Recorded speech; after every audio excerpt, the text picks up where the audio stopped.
Hello friends, this is Sonu in front of you. Till now we have completed the magnetic effect of electric current part 2 and today we are going to talk about magnetic effect of electric current part 3. So let's start. Induction. आज हम लोग पढ़ने वाले हैं electromagnetic induction. हम लोग कैसे electricity produce कर सकते हैं मैग्नेट से, इसके बारे में सबसे पहले बताने वाले थे माइकल फाराडे और जोसेफ हेनरी। 1831 में बताए थे इसके बारे में। अभी तक हम लोग डेफिनेशन देख लिए हैं। डेफिनेशन में क्या है? The production of electricity from magnetism. ठीक है, ये जो हम लोग इलेक्ट्रिसिटी को प्रोड्यूस करते हैं मैग्नेटिज्म से, उसको हम लोग क्या बोलेंगे? Electromagnetic induction. ठीक है, तो हम लोग डेफिनेशन देख लिए हैं।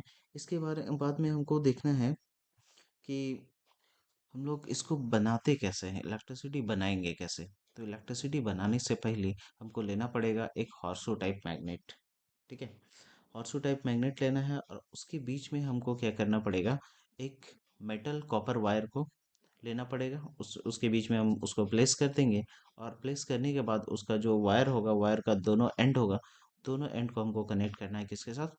गैल्वेनोमीटर के साथ। ठीक है, अब जब हम गैल्वेनोमीटर के साथ उसको कनेक्ट करेंगे, और गैल्वेनोमीटर क्या होता है? एक ऐसा इंस्ट्रूमेंट होता है जो कि क्या करता है आपका, कोई भी करंट, अगर छोटा सा माइनर करंट भी रहता है ना, तो वो डिफ्लेक्शन शो करेगा और जिससे आपको पता चल जाएगा कि उसमें करंट फ्लो हो रहा है। ठीक है, तो उसके लिए हम क्या किए? गैल्वेनोमीटर लिए हैं। और यहाँ पर होता है कि मेरा मैग्नेट के बीच में हम उसको अब क्या करेंगे? मूव कराना चालू करेंगे।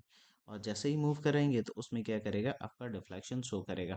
ठीक है, और डिफ्लेक्शन शो किया, इसका मतलब क्या था? उसमें आपका करंट प्रोड्यूस हुआ। ठीक है, और जो भी करंट प्रोड्यूस होगा और जो भी करंट यहाँ पर प्रोड्यूस हो रहा है, वो क्या है? मेरा इंड्यूस्ड करंट। ठीक है, तो हम इसको क्या बोलेंगे? Induced current. नेक्स्ट टॉपिक में आता है आपका to demonstrate the electromagnetic induction by using the straight wire and the horseshoe type magnet. तो हम इसी ये जो डेफिनेशन कैसे बनाए है, इसी को हमको डेमोन्स्ट्रेट करके दिखाना है कि हॉर्सो टाइप मैग्नेट के बीच में हम स्ट्रेट वायर को कैसे रखें और उससे उससे हम कैसे इलेक्ट्रिसिटी को प्रोड्यूस किए। ठीक है, तो अभी आप फिगर देख लीजिए। सबसे पहले फिगर ये है, इसमें क्या किया गया है? आपका दो मैग्नेट है, मैग्नेट का साउथ पोल यहाँ पे है नॉर्थ पोल। ठीक है, और इसका साउथ पोल यहाँ पे नॉर्थ पोल। ये दोनों दोनों में फर्क ये है कि इसमें क्या किया गया है? आपका वायर को एक ऊपर साइड लेके गया है इसमें फर्स्ट वाले में, और सेकंड वाले में क्या किया? वायर को नीचे लेके आया। ठीक है, जब हम लोग क्या किए यहाँ पर डायरेक्शन को, वायर का अगर डायरेक्शन को हम चेंज कर देते हैं, तो गैल्वेनोमीटर का रीडिंग भी देखिएगा, यहाँ पर आपका गैल्वेनोमीटर का रीडिंग में भी चेंजेस आया। ठीक है, तो एक्चुअली जब हम नीचे से ऊपर लेके गए तो गैल्वेनोमीटर में देखिए आपका राइट साइड में डिफ्लेक्शन दिख रहा है, और जब हम उसको नीचे लेके आए तो उसमें लेफ्ट साइड में आपका डिफ्लेक्शन दिख रहा है। ठीक है, इसका मतलब क्या हुआ कि अगर हम वायर का जो डायरेक्शन है, वायर जिस डायरेक्शन में मूव करा रहे हैं, उसको अगर हम चेंज कर देते हैं, तो जो करंट प्रोड्यूस होगा वो भी अपना डायरेक्शन चेंज कर देगा। ठीक है, आई होप आप लोगों को समझ में आया होगा। नेक्स्ट टॉपिक आता है, if we move the wire up and down continuously. अगर हम लोग अप डाउन उसको कंटिन्यूअसली मूव कराते रहते हैं, ठीक है, हॉर्सो टाइप मैग्नेट के बीच में, तो उस समय वो क्या करेगा? वायर में आपका करंट प्रोड्यूस करेगा। और जो भी करंट प्रोड्यूस करेगा ना, वो क्या करेगा? अपना डायरेक्शन को बहुत जल्दी जल्दी बदलेगा। आप जितना बार उसको ऊपर लेके जाइएगा, जितना बार नीचे लेके जाइएगा, इसमें वो क्या करेगा? अपना करंट का डायरेक्शन को भी बदलेगा। ठीक है, और इस टाइप का जो करंट का अगर डायरेक्शन बदलता है, तो हम उसको क्या बोलते हैं? ऑल्टरनेटिंग करंट, या फिर एसी करंट जो हमारे घर में आता है सप्लाई, उसको हम लोग क्या बोलते हैं? Alternating current. ठीक है, वो भी अपना डायरेक्शन को बदल बदल के ही आता है, और वो एक्चुअली 1 सेकेंड में 100 टाइम्स वो अपना डायरेक्शन को बदलता है।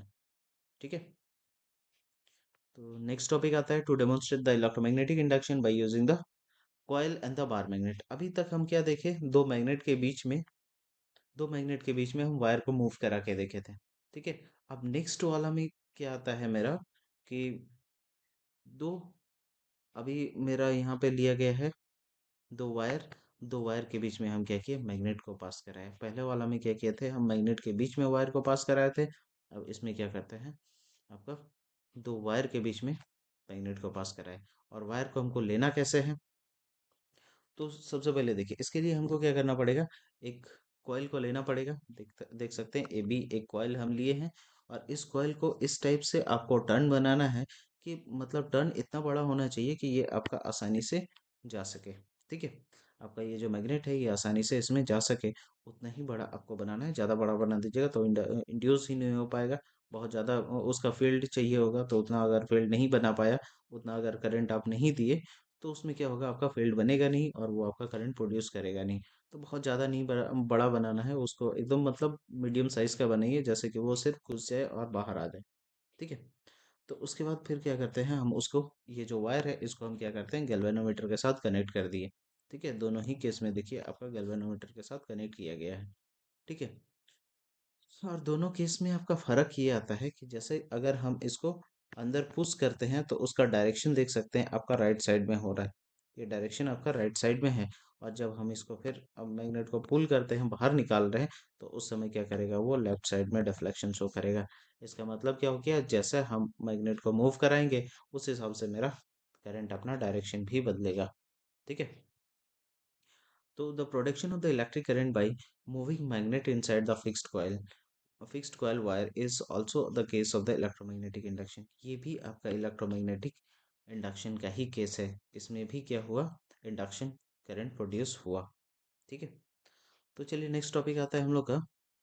After performing this experiment we conclude that, ये जो एक्सपेरिमेंट किए, इस एक्सपेरिमेंट को करने के बाद हम लोग को क्या मिला, चलिए देखते हैं। ये सब जो एक्सपेरिमेंट किए इसको करने के बाद हमको क्या मिलता है कि a current is induced in the coil when it is moved related to the fixed magnet. ठीक है, एक करंट आपका प्रोड्यूस कब होता है, जब आप दो फिक्स्ड मैग्नेट लिए हैं, उसके बीच में आप करंट को, वायर को पास करा रहे हैं, मेटल वायर को, तो उसमें आपका इंड्यूस करंट प्रोड्यूस हो रहा है। ठीक है, और नेक्स्ट वाला में आता है कि जब आप क्या करते हैं, यहाँ पर तो हम क्या लिए थे, दो मैग्नेट लिए थे, नॉर्थ साउथ। ठीक है, और नेक्स्ट वाला में हम क्या लेते हैं, एक फिक्स्ड कॉइल ले लेते हैं। ठीक है, इस कॉइल के बीच में हम क्या करेंगे, मैग्नेट को पास कराएंगे। एक कॉइल के बीच में जब हम मैग्नेट को पास कराए तो इसमें भी मेरा करंट प्रोड्यूस हुआ। ठीक है, तो इससे हमको क्या पता चला कि अगर हम चाहे मैग्नेट के बीच में वायर को ले या वायर के बीच में मैग्नेट को ले, दोनों ही केस में आपका करंट प्रोड्यूस होगा। और दोनों जो करंट प्रोड्यूस होगा वो क्या होगा, इंड्यूस करंट। ठीक है, और ये करंट कब प्रोड्यूस हो रहा है, जब आपका ये मोशन में है। अगर आप उसको मोशन में नहीं रखिएगा, स्टेशनरी अगर रखते हैं, चाहे आप वायर को यहाँ पर स्टेशनरी रखिए, चाहे यहाँ पर मैग्नेट को स्टेशनरी रखिए। ठीक है, दोनों ही केस में अगर स्टेशनरी अगर कोई ऑब्जेक्ट रहता है, तो उस समय क्या करेगा, आपका करंट प्रोड्यूस नहीं होगा। ठीक है, उसके बाद आता है when the direction of the motion of the coil is reversed, अगर हम कॉइल का मोशन को रिवर्स कर देते हैं। ठीक है, जैसे वायर, जैसे ये था आपका नॉर्थ साउथ, इसके बीच में हम क्या कर रहे थे, वायर को अप डाउन कर रहे थे। ठीक है, अब वायर को जब हम इसके नीचे ऊपर ऊपर नीचे कर रहे थे, तो इस समय क्या कर रहा था, जब हम नीचे लेके गए तो वो क्या किया, एक डिफ्लेक्शन शो किया था आपका इधर। और जब आपको फिर ऊपर लेके जाइएगा तो फिर डिफ्लेक्शन इधर। इसका मतलब क्या हो गया, जैसे ही हम उसका डायरेक्शन को बदल रहे थे, मतलब उसका जो मूव कर रहा था उसके बीच में कॉइल, उसका जो डायरेक्शन को मूव कर रहे थे, तो वो क्या कर रहा था, अपना करंट को भी, करंट का डायरेक्शन को भी चेंज कर रहा था। ठीक है, आई होप आप लोगों को समझ में आ रहा होगा भाई। उसके बाद आता है the magnitude of the current induced in the coil can be increased, जो भी मैग्नीट्यूड होगा करंट का, उसको हम बढ़ा घटा सकते हैं। ठीक है, वो कैसे बढ़ाएंगे, उसको बढ़ाने के लिए हमको क्या करना पड़ेगा, अगर हम कॉइल को ज़्यादा राउंड करवा देते हैं, तो उस समय क्या करेगा, आपका करंट भी ज़्यादा बढ़ जाएगा। अगर हम ज़्यादा स्ट्रेंथ वाला मैग्नेट ले लेते हैं, तो पर भी वो बढ़ जाएगा। अगर हम कॉइल का रोटेशन का स्पीड को बढ़ा देते हैं, ठीक है, तो पर भी आपका करंट बढ़ जाएगा। तो ये सब जो केस है, इसमें हम क्या कर सकते हैं, अपना करंट जो प्रोड्यूस हो रहा है उसका बढ़ा सकते हैं। ठीक है, नेक्स्ट आता है Fleming's right hand rule for the direction of the induced current. Fleming का राइट हैंड रूल क्या होता है, देखिए फ्लेमिंग का राइट हैंड रूल बोलता है कि according to the Fleming right hand rule, हमको क्या करना है, we have to take our thumb finger, forefinger and centre finger of right hand. Right hand का हम क्या लेते हैं, आपका थंब फिंगर लेते हैं, उसके बाद फोर फिंगर लेते हैं, उसके बाद सेंटर फिंगर लेते हैं। ये तीनों को हम क्या करते हैं, एक राइट एंगल में रखेंगे। ठीक है, राइट हैंड का हम क्या क्या करते हैं, इसको तीनों को राइट एंगल में देख सकते हैं कि ये आपका राइट एंगल में है। ठीक है, तो ये राइट एंगल में है एक दूसरे का। और उसके बाद सबसे पहले हम क्या लिए, फोर फिंगर को लिए। फोर फिंगर में क्या करता है, आपका मैग्नेटिक फील्ड डाल दिए। ठीक है, अभी मेरा थंब क्या कर रहा है, मोशन को बता रहा है किधर से मेरा मोशन हो रहा है। ठीक है। अभी फील्ड मेरा अगर इस डायरेक्शन में है और मेरा मोशन अगर इस डायरेक्शन में है, तो आपका देख सकते हैं इंड्यूस्ड करंट आपका उधर जा रहा है, ये उंगली से। ठीक है। तो ये इंड्यूस्ड करंट आपको बता रहा है कि ये भी आपका ये दोनों का राइट एंगल में प्रोड्यूस होगा।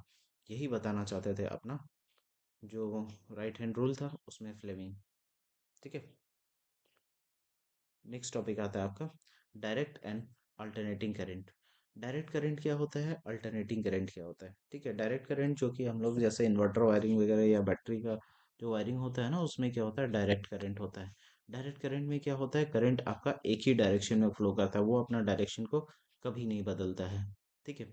लेकिन जो अल्टरनेटिंग करंट है उसमें क्या करता है, वो करंट अपना डायरेक्शन को रिवर्स करते रहता है। और वो आपका लगभग इंडिया में जो करंट पास होता है हम लोग का अल्टरनेटिंग करंट, एसी करंट जो हम लोग का घर में आता है, वो एक्चुअली में क्या करता है, 1 सेकेंड में लगभग 100 टाइम्स अपना डायरेक्शन को बदलते रहता है। ठीक है। तो आई होप आप लोग को ये दोनों का डायरेक्ट का और अल्टरनेटिंग का डिफरेंस समझ में आया होगा। उसके बाद आता है domestic electric circuit. Domestic electric circuit जैसे आपका घर का सर्किट बना हुआ है, तो घर का सर्किट आप देख सकते हैं इस टाइप से आपका घर का सर्किट बना हुआ है। ठीक है। तो ये जो एक्चुअली होता है इलेक्ट्रिक सर्किट, इसमें क्या होता है, इलेक्ट्रिसिटी आता कहाँ से, वो आपका पावर स्टेशन से आ रहा है। ठीक है।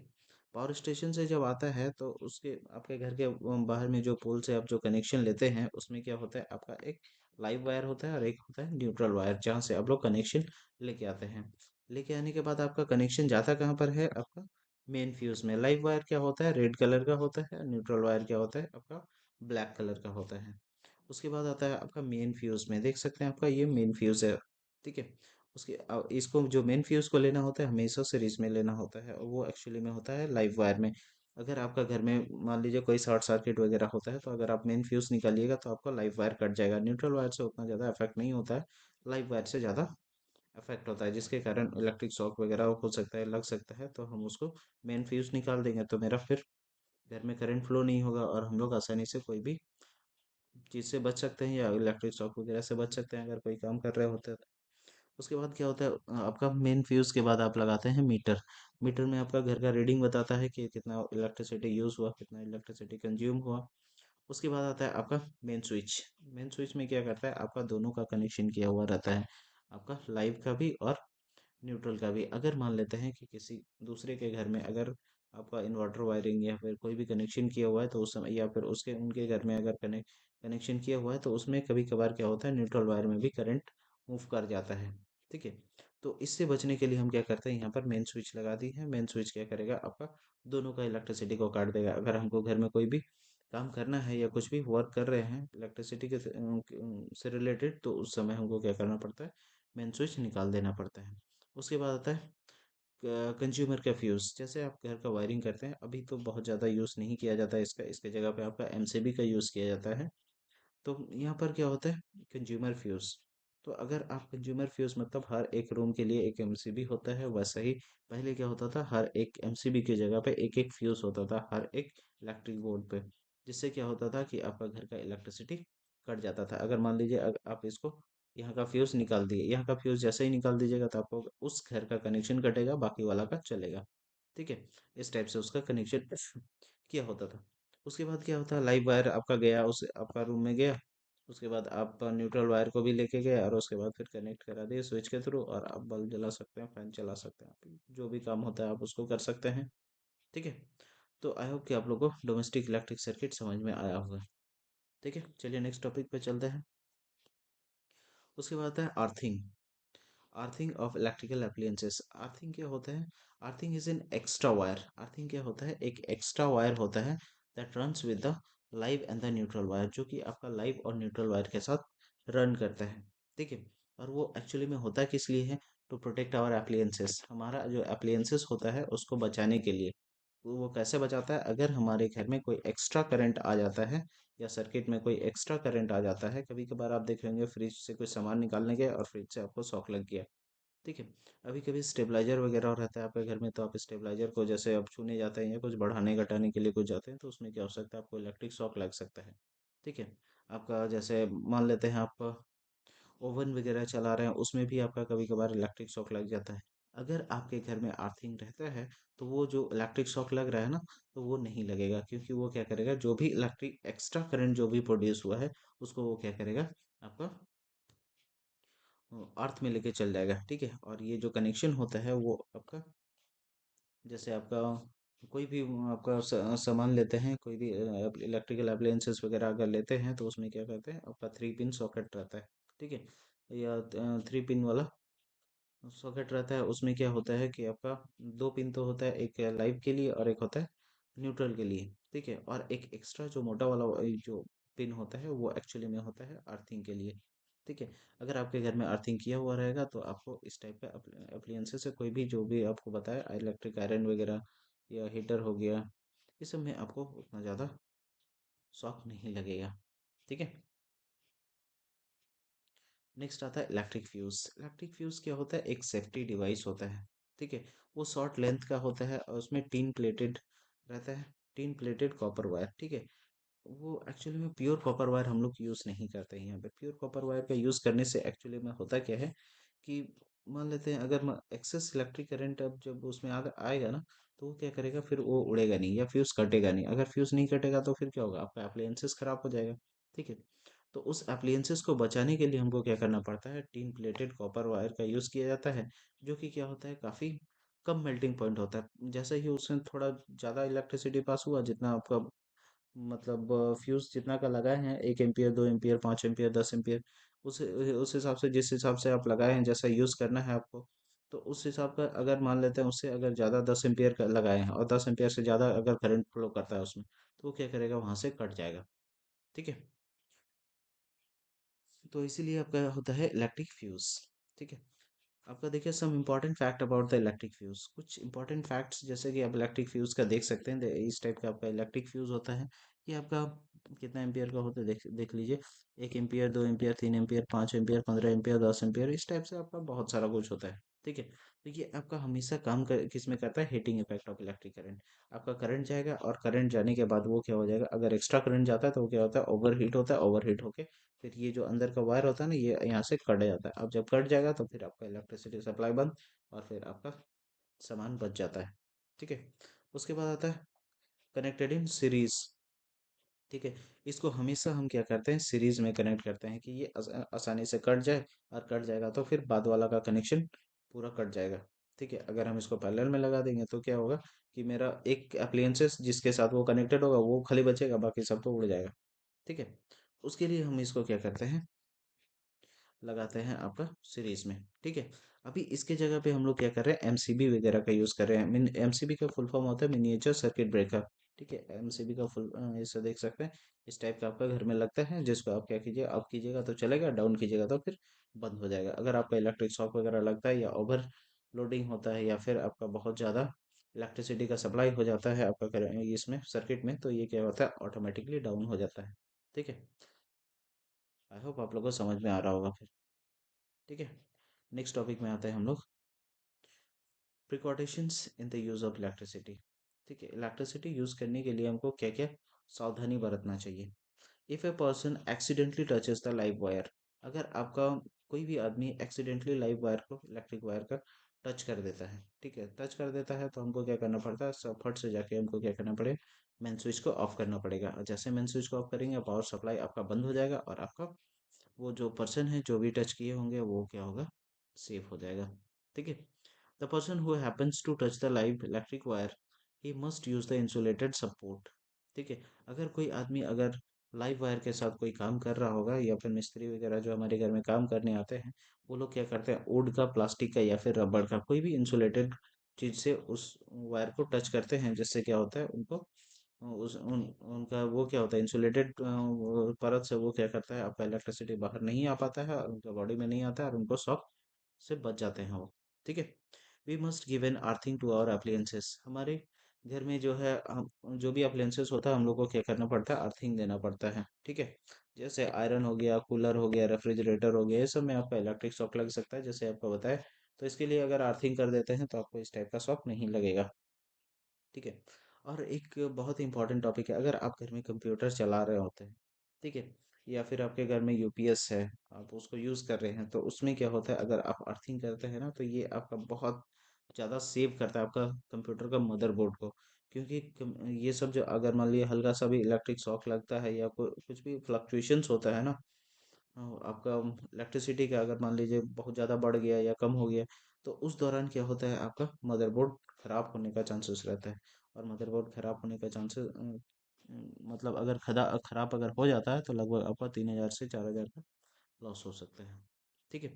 All the switches must be in live wire. जितना भी स्विच हम लोग घर में यूज़ करते हैं वो हमेशा किस में होना चाहिए, लाइव वायर में होना चाहिए। ठीक है। जैसे ही हम स्विच ऑफ करेंगे तो क्या होगा, आपका लाइव वायर कट जाएगा और जिससे आपको इलेक्ट्रिक शॉक से बच जाइएगा। अगर मान लीजिए एक्सीडेंटली अगर आप टच भी कर देते हैं तो वो आप बच जाइएगा। We should never operate the switch of the electrical appliances with the wet hand. हम लोग को भीगा हाथ से कोई भी इलेक्ट्रिकल अप्लायंसेस को टच नहीं करना चाहिए या स्विच वगैरह को नहीं टच करना चाहिए। क्योंकि उसमें क्या हो सकता है, आपका वेट हैंड से इलेक्ट्रिसिटी आपके हाथ में आ सकता है और जिससे आपको शॉक भी लग सकता है। ठीक है। We should avoid working on live circuit for repair. ठीक है। हम लोग को जो भी अगर काम करना होता है इलेक्ट्रिसिटी से रिलेटेड घर में या मिस्त्री वगैरह को कोई काम कर रहा होता है, तो हम लोग को क्या करना चाहिए, आपका मेन सर्किट जो है उसको काट देना चाहिए। ठीक है। जिससे कि वो इलेक्ट्रिक मतलब शॉक वगैरह से बच जाए। ठीक है। आई होप आप लोग को ये चैप्टर अच्छा से समझ में आया होगा। आप लोग तीनों पार्ट देखिए इसको अच्छा से, अगर आप लोग को अच्छा से समझ में आता है। If you're enjoying my video, then be with me and do me a favor, please like it for my motivation and share it with your friends and subscribe. Thank you.